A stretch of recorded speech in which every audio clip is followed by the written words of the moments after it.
Huwag mo akong husgahan sa kaunti mong kaalaman kasi kilala mo lang ako sa pangalan, hindi sa galawan. Pinanganak akong mahirap, hindi ako pinalad makapagtapos ng pag-aaral kaya binawi ko na lang sa sipag at diskarte sa buhay. Oo, wala akong pinag-aralan pero kaya kong kumita sa lansangan na hindi mo makukuha sa taas ng iyong pinag-aralan. Bago mo ako husgahan, daanan mo muna lahat ng napagdaanan ko para malaman mo kung sino at bakit ako ganito. Huwag mo husgahan ng isang tao dahil sa natapos niya.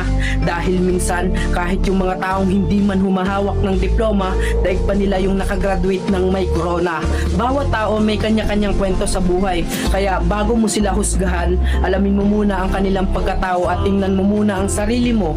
Baka malala ka pa sa tinitira mo.